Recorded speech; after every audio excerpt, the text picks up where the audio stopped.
Thank you and good evening. Before I get to my lecture, I want us to recognize that this is a memorial lecture. We recall Mr. Walter G. Hodge, the late, and we also this year recognize that we have lost the father of the nation since the last lecture. We've lost other revolutionary heroes, including Mr. Webster's sister, and we have lost most recently Ms. Carmen Woods, who was a member of the Social Security Board's staff. We must remember them all this evening. I'm going to ask you to stand, please, in a moment of silence. Thank you. I'm going to speak this evening about lenses, and so I'm going to put these on. It is a wonderful honor and a distinct privilege to stand here this evening to deliver the 11th Walter G. Hodge Memorial Anguilla Day Lecture, sponsored by the Social Security Board and the Anguilla Community College. The words within that sentence alone are a mouth and a mindful. Anguilla Day, this year we have celebrated the 50th Anguilla Day, our most important national holiday, which marks Anguilla's successful revolution for self-determination. Walter G. Hodge, one of the foremost figures of that revolution, and the man who was the night of the first Anguilla Day, May 30th, 1967, the person selected to be chairman of the Peacekeeping Committee, Free Anguilla's first government, and who on the night of 11th July 1967, after the results of the referendum showing the overwhelming support of the Anguillan people for the events of May 30th, announced that Anguilla has today shown the world that a place does not have to be big to be free. And of course, he was my father. Social Security Board, one of the most significant institutions in pursuit of the vision of building a new Anguilla, and which was launched by the father of the nation, the Honorable James Donald Webster. This year, the Social Security system celebrates its 35th anniversary of service under the theme, Social Security at 35, Securing Futures, Enhancing Lives. Anguilla Community College, with its joint themes, intellect and spirit, proudly producing certified scholars, and which last year teamed up with the Social Security Board to co-sponsor these lectures. You'll recall that after a brief hiatus due to the short-sightedness or blindness of unenlightened persons, the lecture series returned last year with a most excellent lecture by the Honorable Dr. Rufus Ewing, Premier of the Turks and Caicos Islands.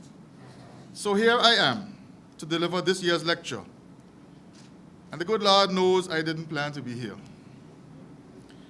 I invited another Premier, a Chief Minister, a Chief Justice, a Bishop, a former Speaker, a Minister of Government, and a historian.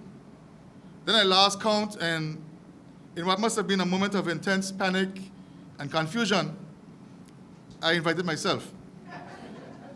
And then, in what could only have been a senior moment, I accepted the invitation, or the challenge, and proposed to condense 50 years into 50 minutes, so I guess I'm still in that confused state. But firstly, permit me to explain what I mean by viewing 50 years of change through generational and other lenses. In sociology, which is a systematic scientific study of human society, researchers wear different theoretical lenses, which are the preconception and prejudices that they bring to their observation of the world.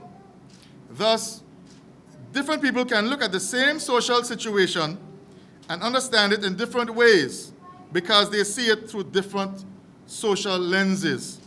As Robert Wade, London School of Economics professor, stated, what is seen by the eye is transformed and colored by the vision of the mind.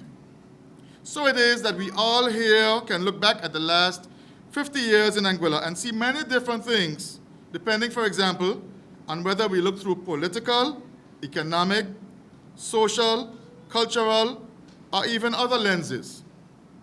My task tonight of looking back over 50 years is complex enough without the benefit of a systematic scientific study, which incidentally I propose to undertake in my ongoing doctoral studies on creative change and leadership in Anguilla. In this very room, 2 months ago, Mr. David Carty at the Anguilla Country Conference, in commencing his lectures, said he first saw things through the eyes of his father, then his own, but recently he has started to see things through the eyes of his grandson. I am very unashamedly copying that structure for my lecture this evening. I did tell him I was going to do it. I therefore propose to view the past 50 years through the eyes of 5 generations, and these will of necessity include viewing through political, economic, social, and other lenses. I begin by presenting the generation I shall call the elders, represented by Joseph Benjamin Hodge. In the lead-up to the Anguilla Revolution, this man, my grandfather, my father's father, played so significant a role that he was honored posthumously in 2007 with the Anguilla Medal and Queen Certificate. He was described in a British newspaper as the oldest hawk on the island, H-A-W-K. And he certainly was the oldest person ever honored for services to the revolution. His grandson-in-law, Atlin Harrigan, revolutionary leader, lived in his house, the house which also gave sustenance and shelter to Ronald Webster. He helped to guard the island harbor beach with his constant companion, his rifle, and also attended and gave counsel at the meetings planning the revolutionary events at his son Walter Hodge's house. He died in 1968 at age 84, having experienced approximately 1.5 years of an Anguilla free of domination by St. Kitts. Secondly, I will look through the eyes of the revolutionaries, represented by Walter Griffith Hodge, his son, and my father. He was born in 1920, and in 1939-1940 attended Teachers Training College in Trinidad. However, he never took up teaching because he was expected to teach in St. Kitts for less money than it would have cost to live there. He then taught himself navigation, built boats, and sailed up and down the Caribbean. During that time, he contested the election for the single seat in the St. Kitts Nevis Anguilla House of Assembly. And in 1943, at age 22, he was the youngest person to have ever been elected to either that house or the separate houses which replaced it after the Anguilla Revolution. That is either in St. Kitts Nevis or in Anguilla. He therefore had the experience of having seen the system from the inside when he was an elected member and could do nothing to improve the situation in Anguilla. And having traveled widely, he was aware of the degree to which Anguilla had been neglected. It was therefore no surprise that he was at the forefront of the Anguilla Revolution. He lived to see the success of the secessionist movement and 22 years of transformation after the revolution until his death in 1989. As we memorialize this man tonight by having the lecture bear his name, we are painfully aware that in the last months, we have lost many of our revolutionary heroes recently, including most notably Ronald Webster, father of the nation. We must never forget them. Thirdly, I will look through the eyes of children of the revolution, through my own eyes as a representative lens of my generation. I was born in 1962. So I very well remember many of the formative events of the revolution which took place in my parents' home at Junks Hole. In fact, I believe that nobody remembered my 5th birthday because of a meeting held on that January 7th, 1967, which was critical to the events which followed. I remember not being able to go into a certain room in our house because that's where the guns were held. I also remember what Anguilla was like that first Anguilla Day. and I have observed the changes and have been a participant in many of those changes in Anguilla over the last 50 years. Fourthly, I will look through the lens of a generation whom I shall call the grandchildren of the revolution.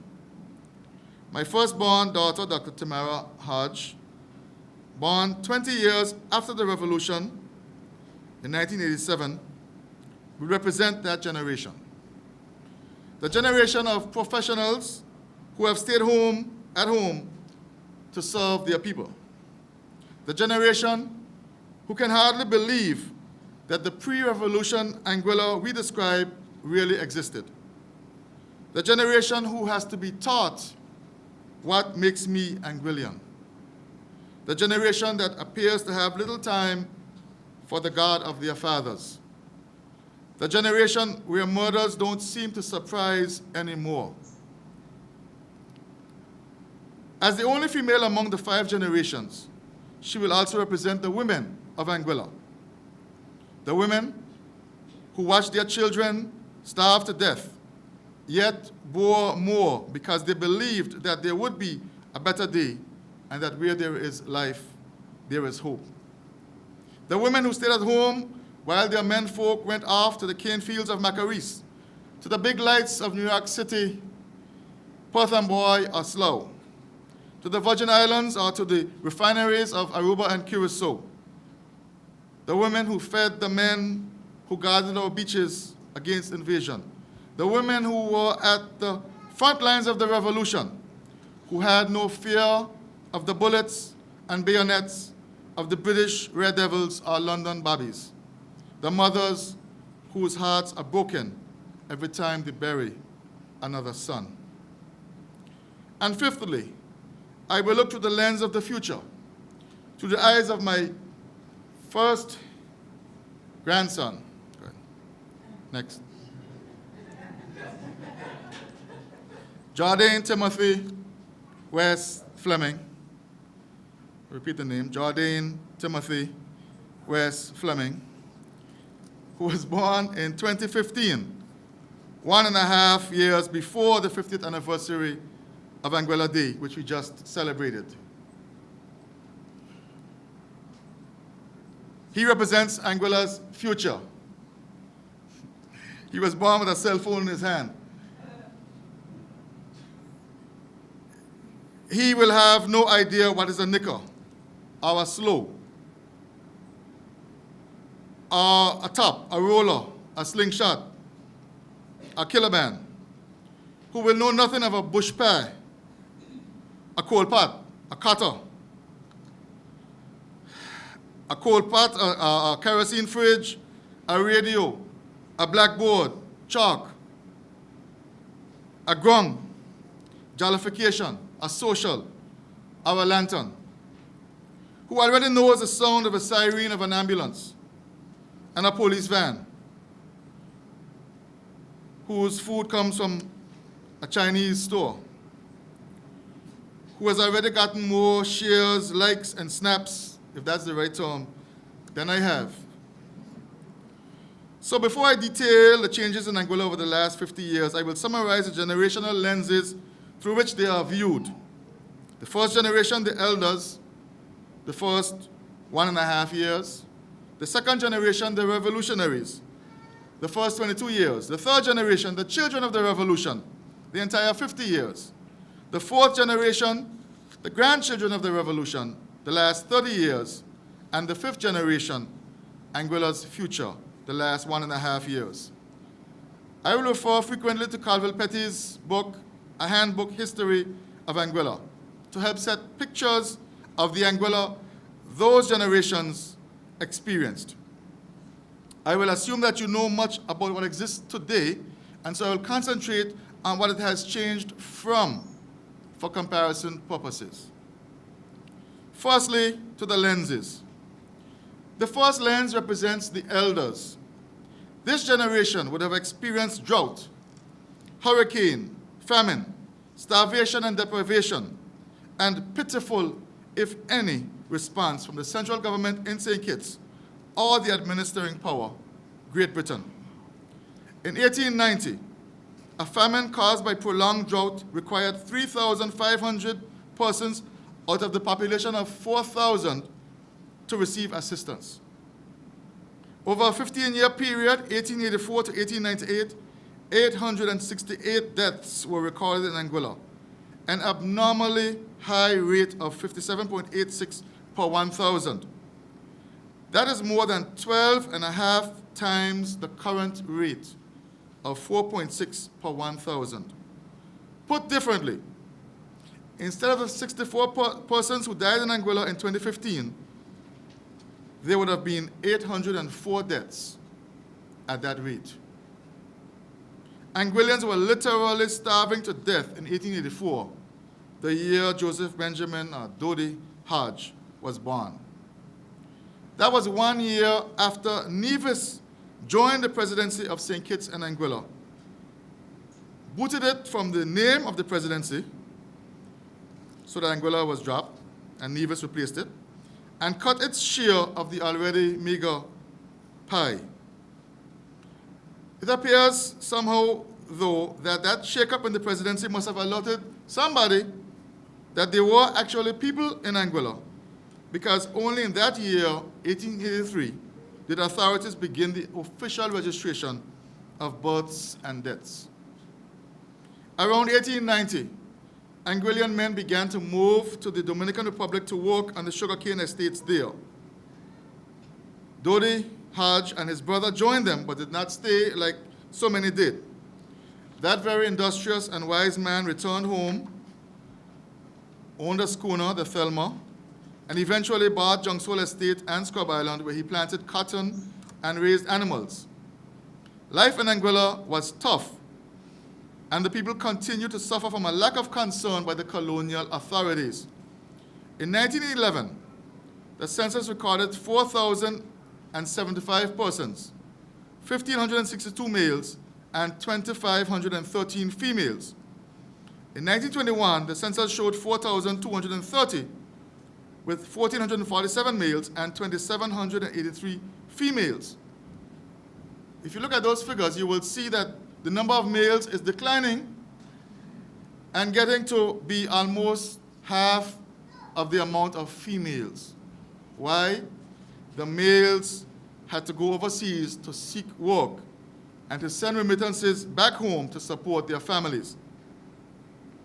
Anguilla's name was still not included in the presidency, and there was no elected representative for Anguilla until 1936, when the right to send a representative to the St. Kitts legislature was restored. For the first election under that new provision, only 133 persons out of a population of over 5,000 met the property or income requirement to be eligible to vote. In 1943, during World War II, a grass emergency airstrip was built. It remained unpaved for decades. In 1968, 1,100 feet was paved, and in 1974, the entire 3,600-foot runway was paved. And we wonder, when our administering power spends hundreds of millions into the billions of pounds building airports in the middle of nowhere that are not used, how come we can't get an airport yet? In 1944, Albert Lake opened his 24 by 12-foot building at the Mahogany Tree. That's about as big as the area I'm in up here. In those days, he would walk to the valley, from the valley to Island Harbor to purchase an animal, a goat or sheep, then walk back to the valley with it to butcher and sell the meat. We know where he is today. His business is. Anguilla's major business place in those days was the factory, which commenced trading in the first decade of the 1900s. It derived its name from the ginning and baling of cotton in preparation for export. And in those days, in 1 year, cotton exports totaled 148,595 pounds. Cotton was so integral to its business that the factory accepted cotton in exchange for groceries and other goods available at the general store. And this barter system allowed Anguillians to trade because they did not have any means of earning cash. People took goods on credit and paid for it with the cotton that they produced from the seeds that they credited from the factory. The general store carried a wide range of goods for which people were willing to exchange their cotton, and there was hardly nothing that one could not buy there. Everything you could buy there: lumber, shingle, galvanized, hooks, paints, fish pots, beds, chairs, clothes, suitcases, flour, cornmeal, brown sugar, castor oil, blue soap, 12-inch long bars. It also offered a quasi-banking service which allowed Anguillians to cash checks drawn on foreign banks, which was the remittances which the families were sending home. And sodas, the genesis of the Jogums sodas started there at the factory because Jogums made them initially. Gasoline for the few cars that were existing in Anguilla. Even coffins. One in 1931 cost $11.54. Today one must multiply that by at least 1,000 for the cost of a funeral. And the factory apparently ceased operating in the 1960s. A little bit more of what Joseph Benjamin Hodge would have seen in his lifetime.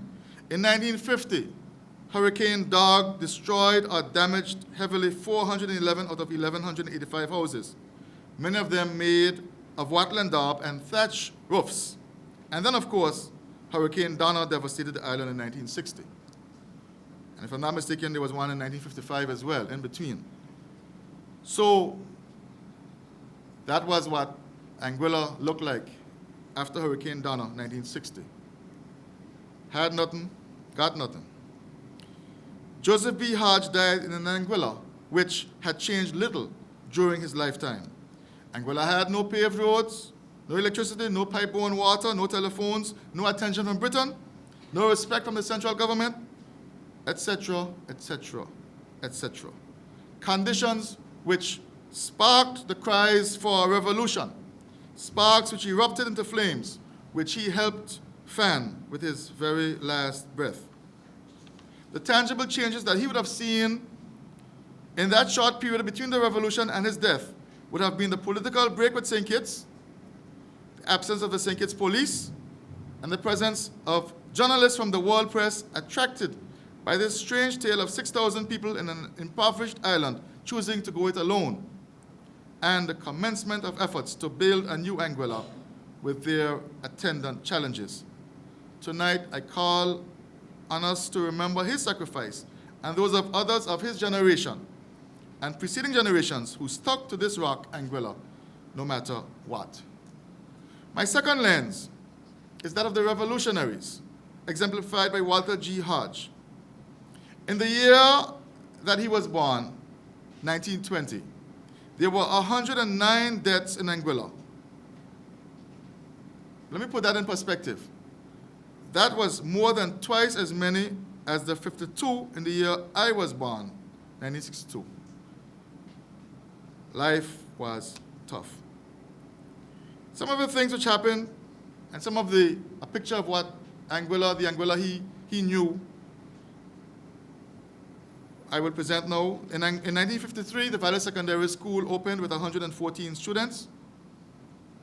Those who did not live in the valley had to either find someone who they could stay with in the valley or close by, or have a bicycle, or like my mother, passed to go but had neither and therefore was unable to attend.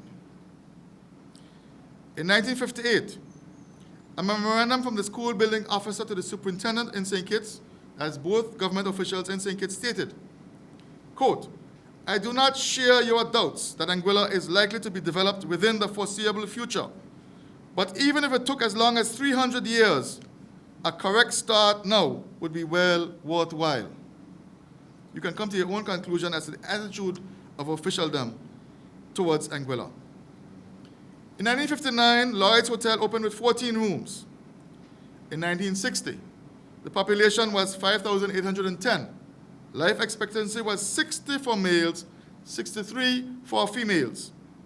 41% of the labor force was in agriculture. 57% of the labor force was unemployed. That's after all the men had gone away. Eight out of 1,320 houses had electricity. 43% obtained water from public standpipes, 25% from wells and springs. 56% of houses had 2 rooms or less. That is, more than 1 of every 2 houses had either 1 room or 2 rooms. 63% had no toilet facilities. And that was before Hurricane Donna devastated the island, destroying over 500 houses, leaving over 1,000 homeless, and almost entirely wiping out the merchant fleet of 14 schooners and sloops. In 1965, Anguilla Airways, owned by Clayton Lloyd and Jeremiah Gum, started operation, which in 1967, Captain Lloyd renamed the Valley Air Service, or restarted the Valley Air Service. And of course, Walter Hodge was a leading participant in the 1967 revolution, subsequently the island's first treasurer. Thanks to my sister Diane, now a serious researcher and unpublished writer of the revolution, I've been able to see the first financial statements of Anguilla for the period June 1st to November 30th, 1967, balanced at $142,102.75, when donations of and a personal loan of $34,000 from the chief executive, Ronald Webster, are included. The December 1967 accounts showed a balance carried forward of $11,252.26. Later, he became controller of customs, ship surveyor, and other things. In his last decade, he would have seen the birth of the Social Security system and NBA, as well as the takeoff of the island's tourism economy with some of the finest luxury hotels in the world. And he would doubtlessly have been very satisfied when Anguilla finally was formally separated from St. Kitts in 1980 and continued to advance economically up to the time of his death in 1989. The third lens, from the children of the revolution, represented by yours truly. That year in which I was born, Rendezvous Bay Hotel opened with 5 rooms, added 5 more the year after, and 10 more in 1970.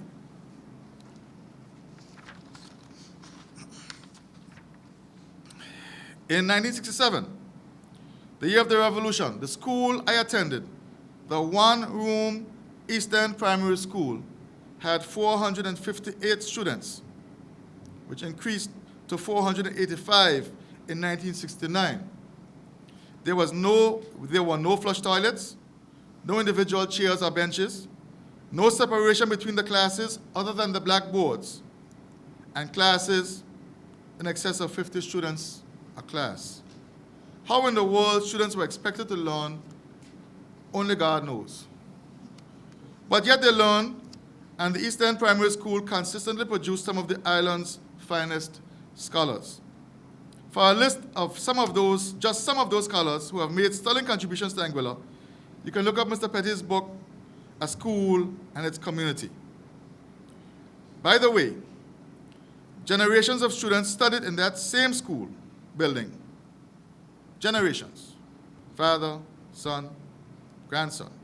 They participated in concerts and cantatas and developed a real attachment to the school, which was, in fact, the first government school on the island, the first government-owned school on the island, East End Primary School. I am pleased that it has been restored, but how can I be happy when it remains closed to us who love that place so? 2017 marks the 100th year since its construction. Do you understand what I just told you? 100 years ago, the first government school in Anguilla was just being constructed. In the 20th century, in an island flying the flag of the greatest empire the world has ever seen. I hope that January 23rd next year, which marks the 100th anniversary of its opening, will be appropriately celebrated and see it functioning, serving its community as it always has. The 1974 census had Anguilla's population at 6,519, 3,088 males, and 3,431 females. Proportion getting closer to what it should be, 1-to-1, but still more females than males, males still having to go overseas for work. It recorded, this is 1974, 7 years after the revolution, that few people have electricity, toilet facilities for many households are primitive, 792 out of 1,588 rely on pits only. That's more than half. My children don't have an idea what's a pit. 318 houses have no facilities whatsoever. Guess my children don't know anything about the bush either. Kerosene is the main type of fuel used for cooking, followed by gas. Only 18% of the total population was reported to be working during the week before the census. And 15% of those in employment were working part-time only. 28 persons were employed in the hotel industry, 9 males and 19 females. Life expectancy was 65 male and 69 for females. Today, Anguilla has one of the highest life expectancies in the world at 81.4 years for male. 81.4 years. For male, it is 78.8 years, and for female, 84.1 years. Only 12 independent countries and a number of dependencies have higher life expectancies in the world. In this regard, we have come a very long way in a very short time. Today, thousands are employed in the tourism industry, boasting over 2,000 rooms. I need to get the exact figure. And visitor arrivals exceed 175,000 per annum.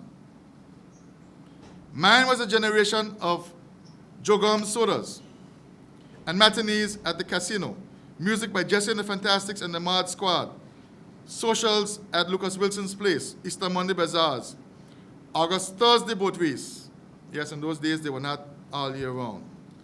Mine was a generation that witnessed constitutional change, economic growth, loss of our traditional values, such as caring for each other and sharing and respect for elders, and a frightening increase in crime. Recently, I spoke to a Bajan who was a policeman here up until 1990.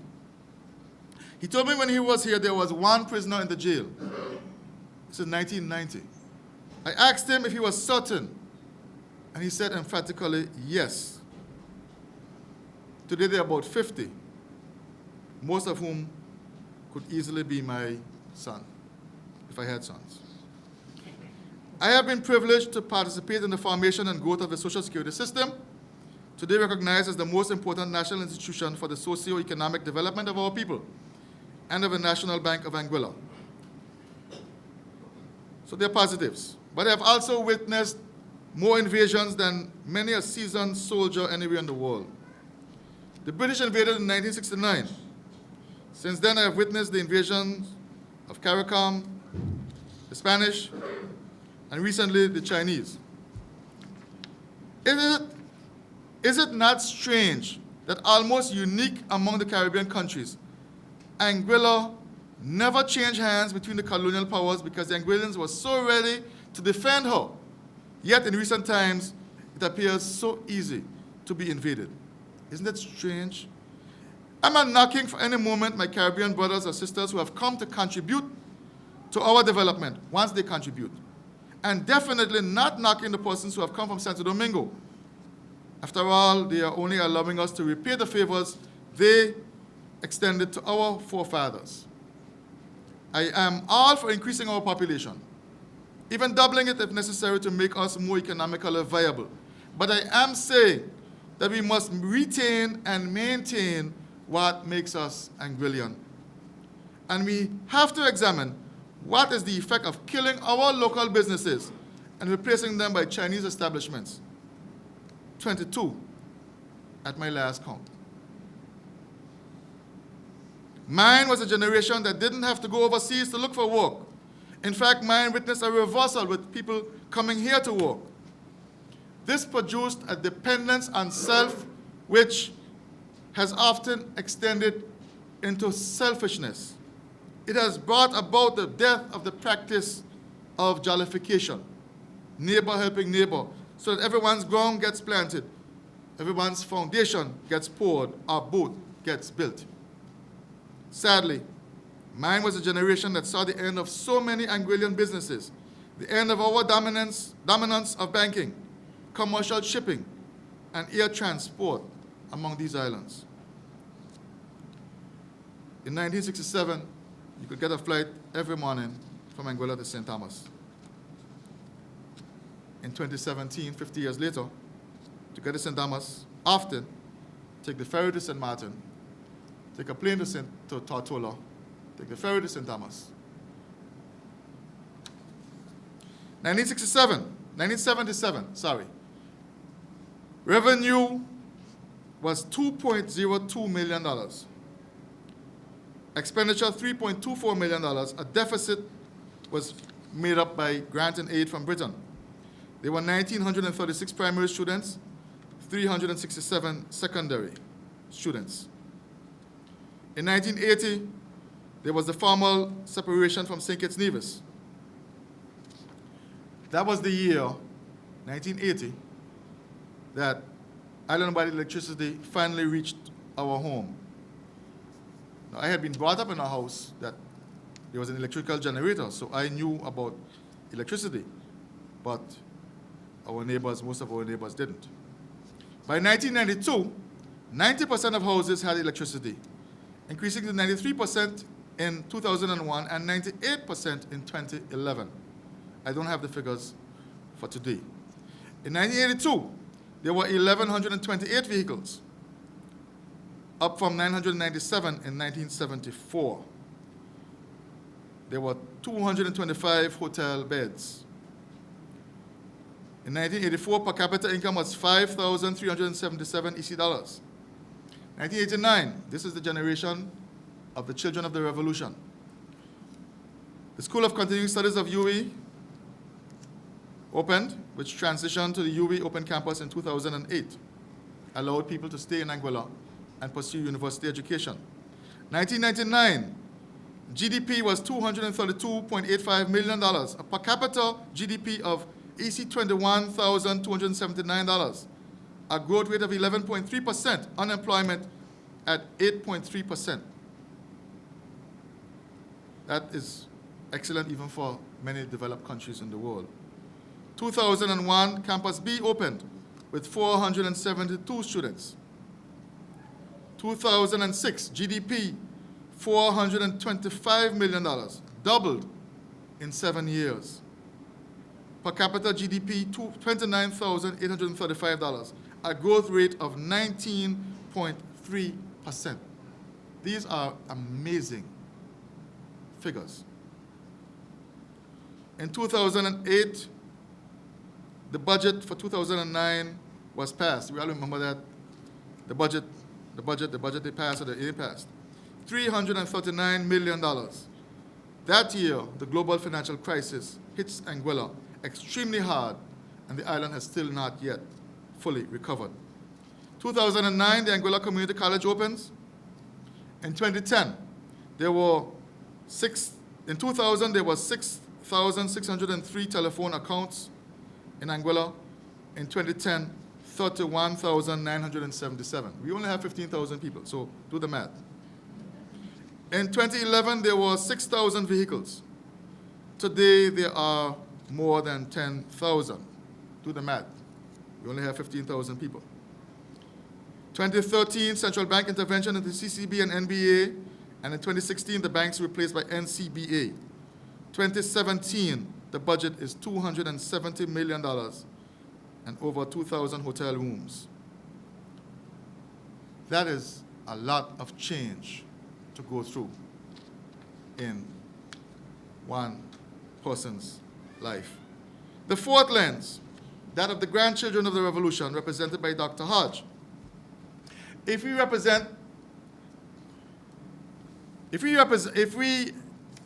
we exclude her pre-primary school years, let's say the first 5 years of her life, she would have observed exactly half of the 50 years since the revolution, the last 25 years. Since she's the only one of the 5 generations that I can realistically interview,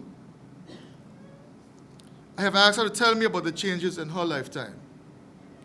This was her response. I have seen much growth in Anguilla. I have seen the development of our education system go from my CXC exams being entirely on paper to some of this year's CSEC exams being on the computer. I've seen an increase in the number of persons going off to college and university. I've seen the growth of small businesses and an increase in the number of entrepreneurs on the island. I have seen the rise and fall of our local banks.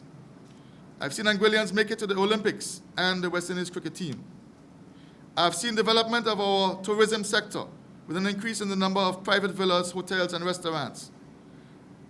I've seen the development of the health sector with the addition of dialysis and psychiatric units. And I'm very concerned about the frightening incidence of non-communicable diseases like diabetes and hypertension, and the number of persons reporting for emergencies caused by preventable accidents, such as popping on motorbikes, etc.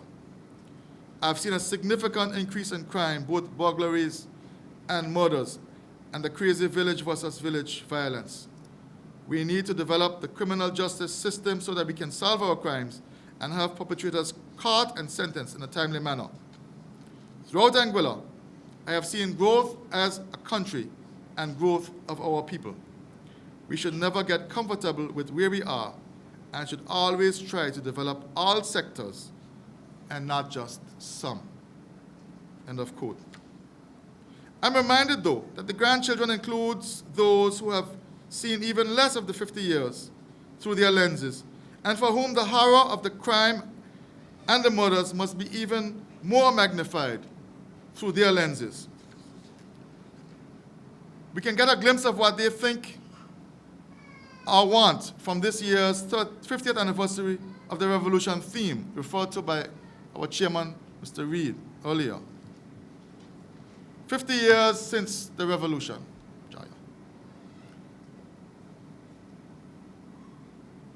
Transforming, Empowering, and Building Our Nation, which was submitted by Joya Hodge. It's my daughter. As I mentioned Joya, I'm constrained to remember the visit I paid to Her Majesty's prison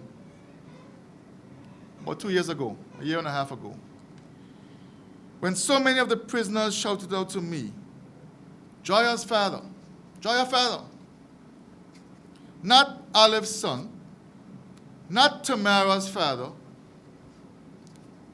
not Ken's brother, but Joya's father, signifying that they were her age group, under 25. Sad, so sad. I get goosebumps just thinking about it now. That day haunted me.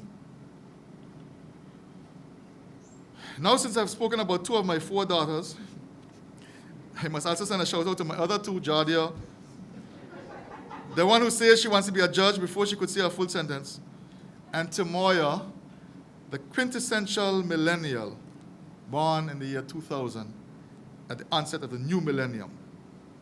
Okay, now I can go home. The 5th lens is that of the generation I call Anguilla's future, represented by Jardine Fleming.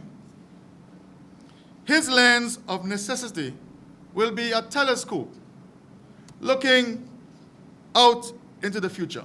By the way, that's not I said he was born with a cell phone in his hand, but that's not a cell phone. It's actually a flag, the flag stick that he has there. But it does fit the picture. His lens of necessity will be a telescope looking out into the future. I have spoken tonight a lot about the past 50 years. Let us, for purposes of the future, this lecture, leave out the pre-European settlement history. And I'm not for one moment suggesting that that history doesn't matter. Indeed, as president of the Anguilla Archaeological and Historical Society, I assert that it most certainly does. But 50 years of the 367 years since European settlement in 1650 is only 14%, or 1/7 of our recent history. Country Anguilla people represents only 14% of our post-settlement past. But 100% of its future is ahead of us. And the future belongs to him and to future generations of Anguillians yet unborn. It will be a future far different to our past. Technologies will change the way we think and live even more than we can imagine.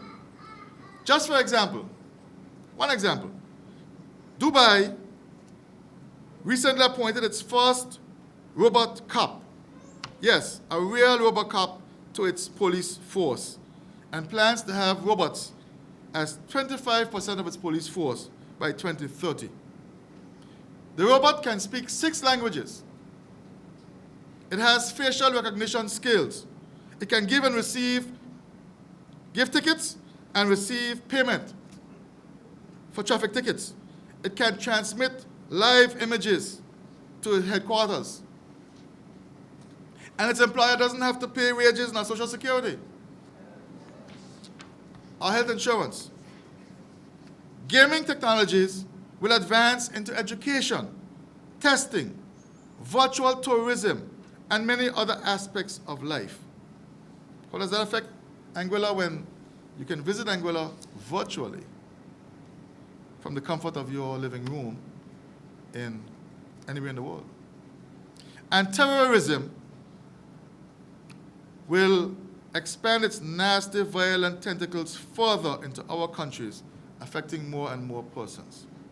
Anguilla will have to pursue political independence to achieve the dream which our forefathers committed to. After all, we are now 50 years old.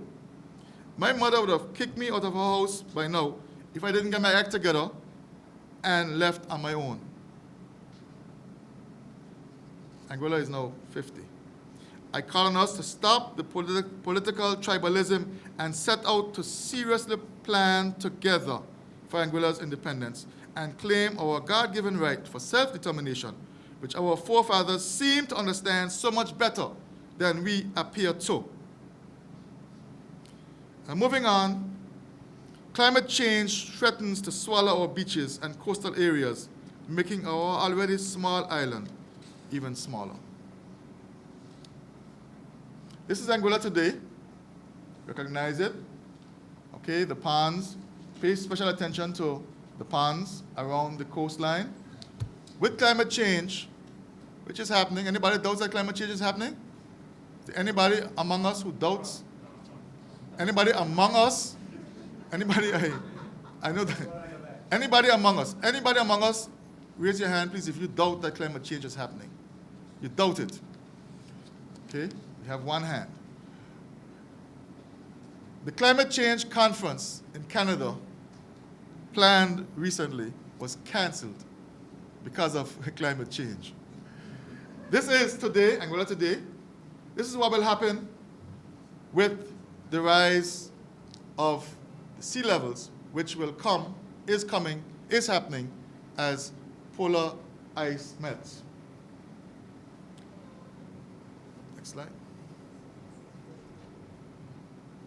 That's Anguilla. What has happened? Road Bay has disappeared, has gone into the pond. So has the Mays Bay Pond.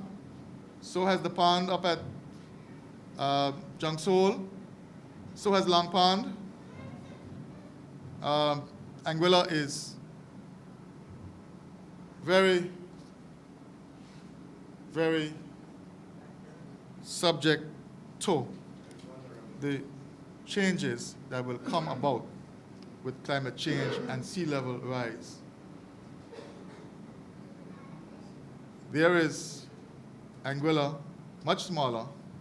Island Harbor has gone, by the way. My house is gone. Forgot about that. See the road with the sea coming inside? So my house is gone. And probably some of yours. What happens to an economy based on tourism in Anguilla without beaches? The beaches will be the first that go. What happens if we, the children and grandchildren of the revolution, consume without caring about sustainability? What legacy will we leave to Anguilla's future? 18 years ago, the first chairman of the Social Security Board, Mr. Fabian Foy, I think he's here tonight. I think I saw him come in. He's here. Delivered the first Walter G. Hodge Memorial Lecture. He spoke about this relationship between the past and the future. And I would like to refer to excerpts of what he said then, except that I will substitute the 21st century with the future. And this is what he says. Present-day Anguilla was born out of the political womb of 1967. The Anguilla of the future will owe much to the political behavior and practice in which we engage at this time.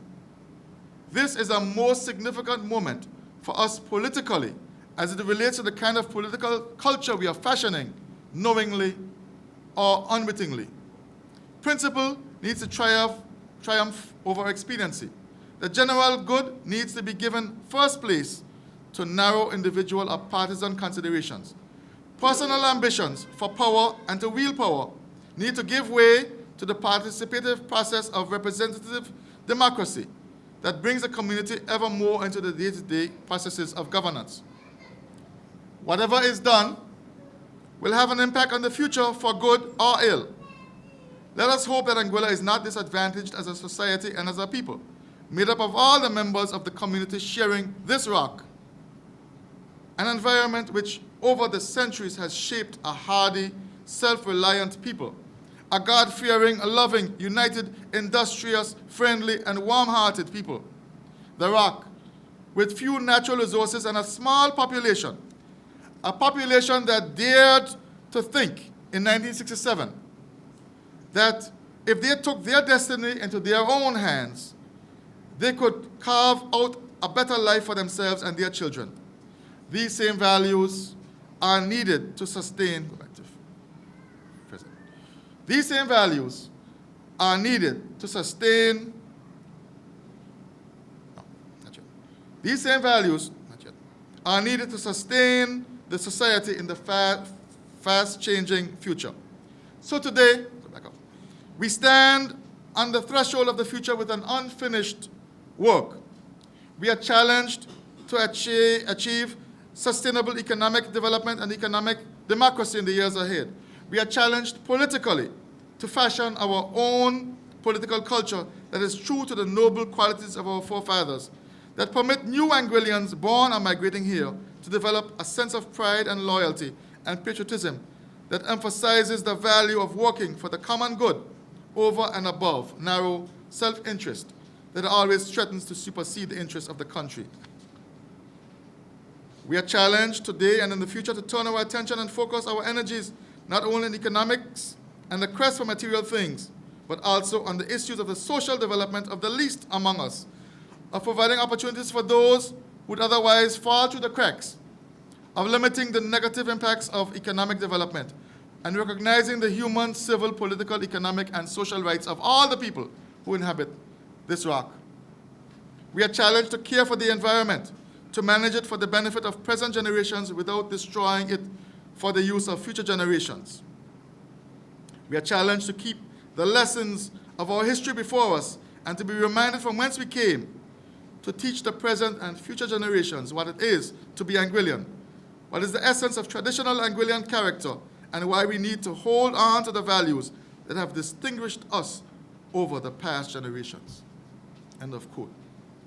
What Mr. Foy was saying was that there should not be a tale of two Anguillas.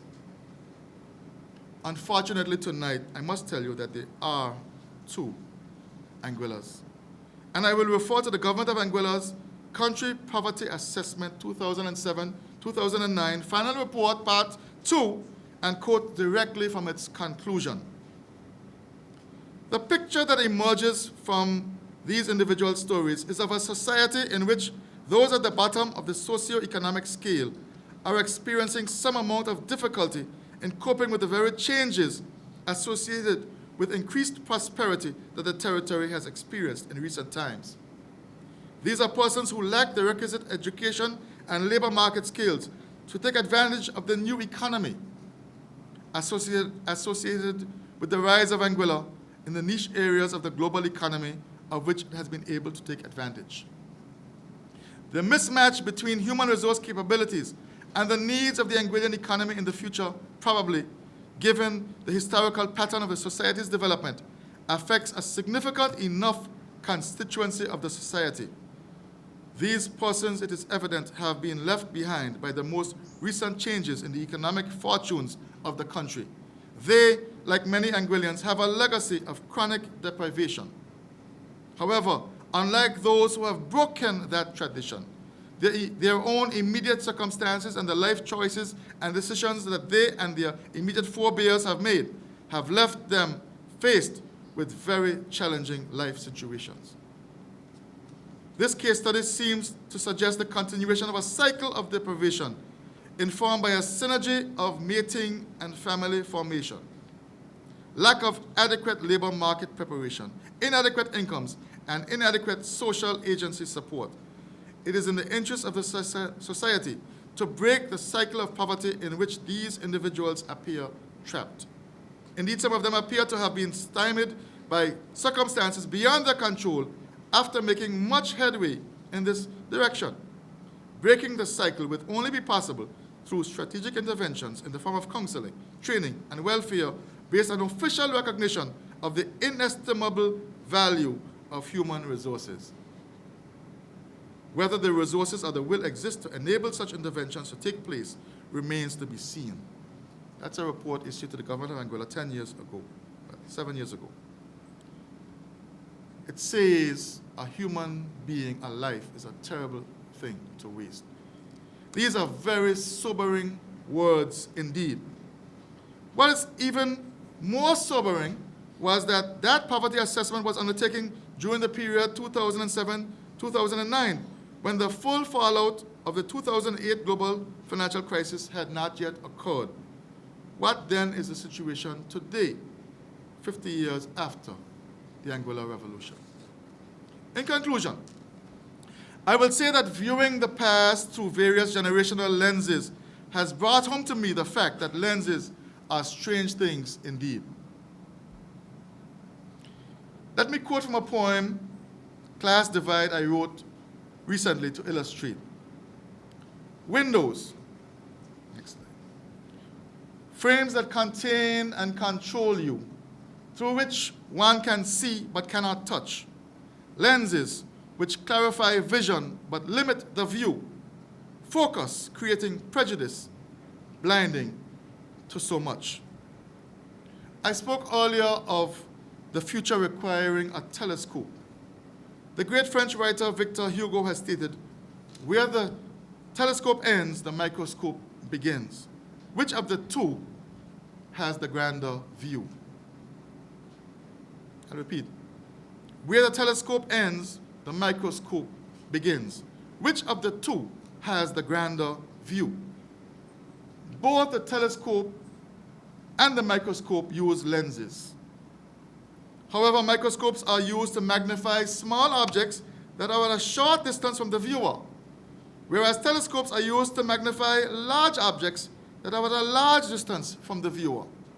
Thus, when we look at the big picture through our lenses, we often are blinded to things right around us. And when we look at the things close to us through our lenses, we are often blinded to the things far from us. When our forebears thought of a brighter future for Anguilla, they were content to be blinded to the harsh realities of the moment, the drought and the famine, and the abandonment of colonial power and central government. When our revolutionary leaders and the brave band of pioneers led 6,000 of us without resources, but with a strong spirit of independence and self-determination, to secede from Anguilla, from St. Kitts, in spite of the will of Great Britain, and even its military might as a world superpower, they were prepared to be blinded to those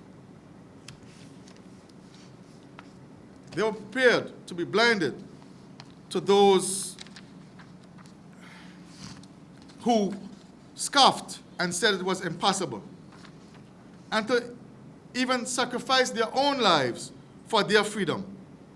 They were prepared to be blinded to the negative forces and the naysayers, and to look far ahead with a vision of building a new Anguilla.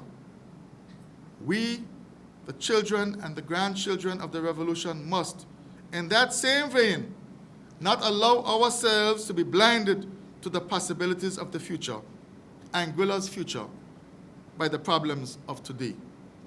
Neither must we allow ourselves to be so future-focused that we are blinded by the injustices of today, in particular injustices perpetrated against the weak, the poor, and the vulnerable amongst us. As we set out on that journey towards an unknown future, let us be mindful then of the words of Marcel Proust, the French writer. The real voyage of discovery consists not in seeking new landscapes, but in having new eyes. And as we set out to build a new Anguilla, let us remember the clarion call. God has a plan for every man, for me as well as you, to rebuild our little island till it's altogether new. So men of purpose, come along. There's work for us to do with Christ, our pioneer. Thank you.